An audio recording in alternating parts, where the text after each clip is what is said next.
Black smoke as Vatican Conclave fails to elect new pope on first ballot. Anticipation gripped the Catholic world Thursday as the cardinals tasked with choosing a new pope prepared to retreat behind the heavy doors of the Vatican's Sistine Chapel for their second day of voting. A plume of black smoke rose over the crowds thronging St. Peter's Square late Wednesday, confirming that the conclave's first ballot had not secured a two-thirds majority to name a successor to the late Pope Francis. The 133 princes of the Church spent the night sequestered in the Santa Marta guest house, and were to seek divine inspiration at private mass early Thursday before embarking on a second day of voting. If the morning's first secret ballot fails again to identify a clear winner from the crowded pack, a second vote will be held.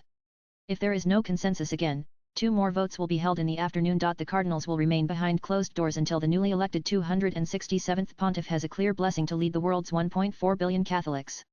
They are sworn to secrecy about the centuries-old process under threat of excommunication. Black smoke locked away to avoid distraction and leaks. Their only means of communicating the outcome of their votes is by burning their ballots with chemicals to produce smoke.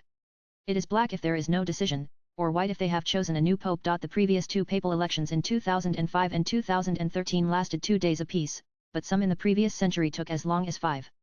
The longest ever lasted almost 3 years, between November 1268 and September 1271. Ahead of the smoke, tens of thousands of people, pilgrims, tourists, and curious Romans had gathered in St. Peter's Square, as warm dusk light flooded over the city's monuments.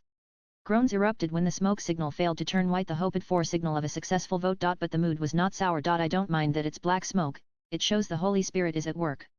There will be other votes soon enough, we will get our pope, said 37-year-old James Kleineck, from Texas. Barbara Mason, 50, traveled from Canada for the conclave, hoping to see a pope who would continue in Francis' progressive footsteps. Swipe left for next video. I'm glad they've taken so much time because that means they're thinking carefully about who the pope will be, she said, suggesting that Francis' popular, bicycle-riding special envoy, Cardinal Matteo Zuppi, would be a worthy choice. The 2025 conclave is the largest and the most international ever, assembling cardinals from around 70 countries, many of whom did not previously know each other. Latest blogs.